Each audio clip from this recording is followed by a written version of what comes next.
अनिल अजून प्लॅटफॉर्मवर पोचलेलाही नव्हता. तोपर्यंत ट्रेन रुळांवर सरकायला लागली होती. त्याचे तर होश उडाले. त्याने विचार केला, मी तिथे पोहोचेपर्यंत ट्रेन तिच्या वेगात असणार. काही काळासाठी अनिलच्या डोळ्यांसमोर त्याचे सगळे करिअर उद्ध्वस्त होताना दिसले. अपयशाचे संपूर्ण चित्र त्याच्यासमोर फिरू लागले. मोठे भाऊ त्याला स्टेशनवर सोडायला आले होते. अनिलची पिशवी त्यांच्या हातात होती. निराश होत त्यांनी म्हणाले, आपण ही ट्रेन पकडू शकणार नाही, आपल्याला परत जावे लागेल. पण अनिलच्या डोक्यात काहीतरी वेगळेच सुरू होते. त्याने स्वतःला पूर्णपणे ट्रेनच्या वेगावर केंद्रित केले आणि हिंमत एकवटली. त्याने आपल्या भावाच्या हातातून पिशवी जोरात ओढून घेतली, खांद्यावर टाकली आणि वेगाने धावू लागला. त्याचा भाऊ ओरडत मागे पडत होता.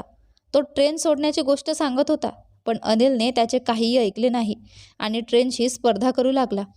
अनिल लक्षपूर्वक पाहत होता की कोणत्या डब्याच्या दरवाजापाशी गर्दी नाही. आता ट्रेन पूर्ण वेगात होती, पण अनिलही हार मानायला तयार नव्हता. त्याचा श्वास फुलला होता. अखेर त्याला तो डबा दिसला, ज्याच्या दरवाजापाशी गर्दी नव्हती, आणि तो झटकन ट्रेनमध्ये चढला. चढल्यावर त्याने वळून भावाला आश्वस्त करायचे ठरवले की तो ठीक आहे, पण त्याला भाऊ दिसला नाही. मात्र वळताना त्याची पिशवी दरवाजाला धडकली, ज्यामुळे त्याचा तोल गेला. कदाचित तो ट्रेनवरून खाली पडला असता, पण त्याच्या आत्मविश्वासाने त्याला वाचवले. त्याने दरवाजाच्या हँडलला खूप घट्ट धरले होते, ज्यामुळे तो वाचला. विडंबनांच्या कारवांमध्ये सामील होऊन विचित्रतेशी पाऊल जुळवत मानव जीवन प्रत्येक धावग्यासोबत क्षणाक्षणाला जगत जाते. एक छोटा बॅग लटकवत जेव्हा एक लहान मुलगा शाळेत जातो, तेव्हा त्याचे कोमल मन कुठल्याही ओझ्याखाली दबून न जाता एका उत्सुकतेने, एका कुतूहलाने बाहेरच्या जगात प्रवेश करते. ना भूतकाळ, ना भविष्य, ना वर्तमान. मुक्तपणे जीवनाला खेळ समजून खेळत जाते. त्याच्यासाठी जीवन म्हणजे केवळ एक खेळाचा मैदान. पण जेव्हा तो बालपणाचे दार ओलांडून किशोरावस्थेत प्रवेश करतो, तेव्हा तो हळूहळू सामाजिक आणि कौटुंबिक जबाबदाऱ्यांच्या रेषीमधून बांधला जातो. हळूहळू हा धागा मोठा होत जातो आणि बंधनेही घट्ट होऊ लागतात. वर्तमान आणि भविष्याच्या प्रवासाला जोडण्याच्या प्रयत्नात तो अनेक टप्पे, अनेक वळणे, अनेक चौकांमधून जात जीवनाच्या शर्यतीत पुढे जाण्यासाठी धडपडतो. काळ पुढे जातो, पण मागे ठेवून जातो काही गोष्टी, काही आठवणी, त्या टप्प्यांच्या ज्या आयुष्यभर जिवंत राहतात. कॉलेज, पुस्तके, मौजमजा, अभ्यास, बेफिकीर विचार, जबाबदाऱ्या दूरवरही नसतात. याच विलक्षण शब्दांनी विद्यार्थी जीवनाचे चित्र तयार होते आणि सगळे याच चित्राकडे पाहतात. पण जर चित्राच्या मागे डोकावून पाहिले तर तिथे सकारात्मक भविष्याच्या जबाबदाऱ्यांनी भरलेली एक सावली दिसते. सिव्हिल सर्व्हिसेसच्या पीटी परीक्षेत उत्तीर्ण झाल्यानंतर अनिल मेन्सची परीक्षा देण्यासाठी पटण्याहून दिल्लीला जात होता. त्याची तयारी खूप चांगली होती आणि तो पूर्णपणे आत्मसंतुष्ट होता. मनात एक आशा, उत्साह आणि आनंद घेऊन तो या परीक्षेला जात होता. जर त्याची ट्रेन चुकली असती तर तो परीक्षा देऊ शकला नसता. त्या बोगीत त्याला एक सीट मिळाली आणि तो तिथेच बसला.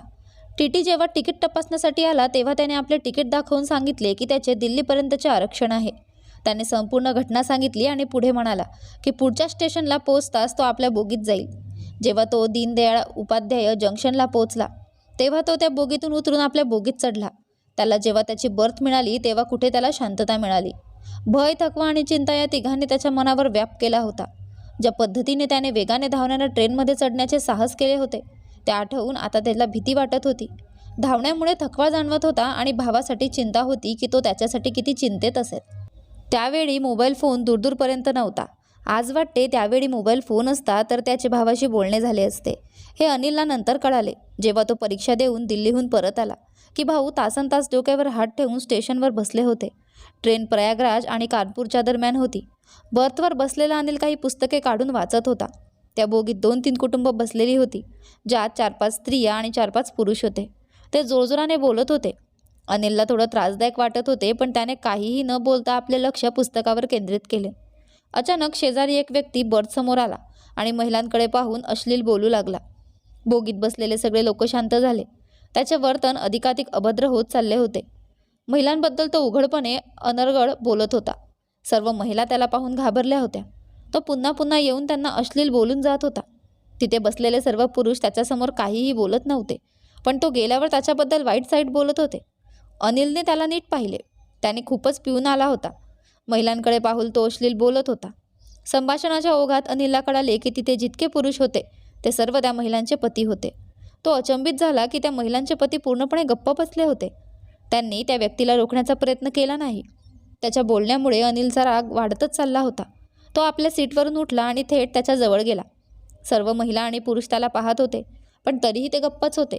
अनिलने त्याला रागाने सुनावत म्हटले, लाज वाटत नाही का तुला अशा प्रकारे वागायला? इथे इतके कुटुंब बसलेली आहेत आणि तू असे वर्तन करत आहेस. अनिलच्या अशा बोलण्यावर तो उभा ठाकला आणि अनिलशी शिवीगाळ करू लागला. वादविवाद वाढत चालला होता. सगळ्यात मोठी गोष्ट म्हणजे तिथे बसलेल्या एकाही पुरुषाने अनिलला साथ दिली नाही. त्यांनी त्याच्या बाजूने एक शब्दही बोलला नाही. तो व्यक्ती हिंसक होऊ लागला होता. त्याने अनिलच्या डोक्यावर वार करत म्हणाले, मी तुला इथेच संपवतो. यावर अनिलचा राग इतका वाढला की त्याने थेट त्याचा गळा पकडला आणि खेचत दरवाजाजवळ नेले आणि म्हणाला, मी तुला ट्रेनमधून खाली फेकून देईल. तो स्वतःला सोडवण्याचा प्रयत्न करू लागला, पण अनिलने इतक्या ताकदीने धरले होते की तो स्वतःला सोडवू शकला नाही.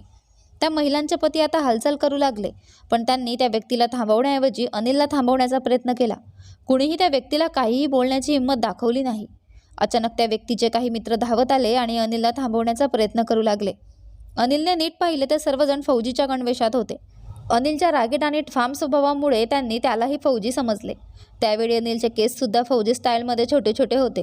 ते सर्वजण त्याच्याजवळ माफी मागू लागले आणि म्हणाले, सर याला सोडून द्या, याने खूप दारू प्यायली आहे, हे होशात नाही. अनिलने त्यांना चांगलेच फैलावर घेतले आणि विचारले, आतापर्यंत तुम्ही कुठे होतात आणि हा माणूस कोण आहे? त्यांनी सांगितले की तोही फौजीच आहे, पण वर्दीत नाही. तुमच्या अशा वागणुकीची मी कल्पनाही केली नव्हती. एक फौजी संपूर्ण देशाच्या आदराने आणि सन्मानाने पाहिला जातो, पण याने फौजीच्या सन्मानाला डाग लावला आहे. फौजी देशाच्या सुरक्षेसाठी शपथ घेतो, पण यामुळे इथल्या महिलांना भयभीत आणि असुरक्षित वाटत होते. अनिल रागाने म्हणाला, सर पुढे असे होणार नाही, आम्ही याची पूर्णपणे लक्ष ठेवू. त्यांनी खेदाने सांगितले. त्यांनी अनिलशी मैत्रीपूर्ण वर्तन करत आपली रेजिमेंट सांगितली आणि अनिललाही विचारले, सर आपण कोणत्या रेजिमेंटचे आहात? अनिलने त्यांच्या प्रश्नाला टाळले आणि त्याच्या साथीदाराला सोडले. नंतर तो परत आपल्या सीटवर बसला. ते सर्वजण आपल्या साथीदाराला ओढून घेऊन गेले. ट्रेन आता कानपूरला पोहोचली होती. अनिल मोठ्या दुविधेत होता आणि त्याला हे कळत नव्हते की तो बरोबर होता की त्या महिलांच्या पतींची वागणूक योग्य होती. तो विचार करू लागला की मी अविवाहित होतो, तरीही मला त्या महिलांची काळजी वाटत होती. त्यांच्यासोबत झालेल्या अभद्र वागणुकीला मी सहन करू शकलो नाही, पण त्या महिलांच्या पतींना राग का आला नाही? त्यांनी कोणतीही प्रतिक्रिया का दिली नाही? ते कसे काय हे सहन करू शकले? ते शांत राहून आपल्या कुटुंबाचे रक्षण करत होते का? आणि वादात अटकायचे टाळत होते का? ही दुनियादारी होती, समजूतदारपणा होता की त्यांचा भित्रेपणा होता? तो नेहमी आपल्या वडिलांकडून ऐकत असे, अनोळखी ठिकाणी किंवा अनोळखी लोकांशी वाद घालू नये, समजूतदारपणे वागावे. कदाचित त्या महिलांच्या पतींनी हेच समजून काही बोलले नसेल, किंवा तो व्यक्ती त्या महिलांना स्पर्श करत नव्हता, फक्त दुरूनच अश्लील बोलत होता.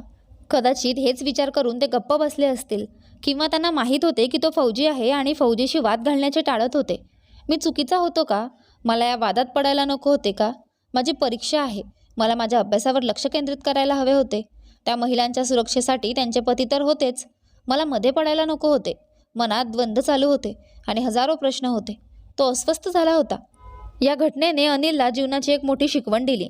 जर स्वतःत ताकद असेल तरच बाहेरच्या वादात पडावे किंवा कोणाची मदत करावी, कारण बाहेर कोणीही तुमच्या मदतीसाठी तयार नसतो. मनात एवढी उलथापालत होती की ट्रेन कधी गाझियाबादला पोहोचली ते त्याला कळलेच नाही. ट्रेन थांबल्याने आणि हॉकर्सच्या आवाजाने त्याचे लक्ष भंगले. इतक्या वेळात तो आपली परीक्षासुद्धा विसरला होता. तेवढ्यात एक चहा विकणारा आला. त्याने त्याच्याकडून चहा घेतला, जेणेकरून मन ताजेतवाने होईल. एक गोष्ट त्याने आणखी लक्षात घेतली की राज्य बदलताच दुसऱ्या राज्यात प्रवेश केल्यावर लोकांची भाषा आणि बोलण्याचा अंदाजही बदलतो. मग ते शिक्षित असोत किंवा त्या चहा विक्रेत्यासारखे असोत, सगळे एकाच पद्धतीने बोलतात. त्याने आपले लक्ष परीक्षेकडे वळवले आणि आपले सामान आवरू लागला, कारण ट्रेन आता दिल्लीला पोहोचणार होती. या दरम्यान त्याने पाहिले की त्या महिलांचे पती त्या फौजीला सतत वाईट साईड बोलत होते, पण कुणीही अनिलचे आभार मानले नाही. त्याच्या मनात खंत वाटली की समोर तर यांची बोलती बंद होती आणि पाठीमागे वाईट साईड बोलत होते. ट्रेन दिल्ली स्टेशनवर पोहोचली होती. अनिलने त्यांच्या दिशेने बघितले सुद्धा नाही. त्याने सरळ आपली बॅग उचलली आणि दरवाजाच्या दिशेने निघाला. अचानक तो वळला, हे पाहण्यासाठी की त्याच्या सीटवर काही विसरले तर नाही ना, आणि 2 क्षणांसाठी तो थक्क झाला. त्या महिलांचे पती आपसात गप्पा मारण्यात व्यस्त होते, पण त्या महिला मोठ्या कृतज्ञतेने त्याच्याकडे पाहत होत्या, जणू त्यांच्या मनातून त्याच्यासाठी आशीर्वादच निघत होते. त्या सर्वजण त्याच्या जवळ आल्या, त्यांचे आभार मानले आणि म्हणाल्या, तुमच्यामुळेच आम्ही आज सुरक्षित दिल्लीपर्यंत पोहोचलो. अनिलने त्यांच्याकडे पाहून फक्त एक स्मित हास्य केले, काहीही बोलला नाही आणि ट्रेनमधून खाली उतरल्या. त्या नजरा आशीर्वादांच्या सागरासारख्या वाहणाऱ्या कृतज्ञतेची नदी. अचानक त्याचा विचार बदलला. मी बरोबर होतो. अनिलच्या मनात हा अनुभव नेहमी जिवंत राहिला. हा छोटासा किस्सा तुम्हाला कसा वाटला कमेंट करून नक्की सांगा. आवडला असेल तर लाईक करा आणि तुम्ही चॅनलवर नवीन असाल तर चॅनलला सबस्क्राईब करा. धन्यवाद.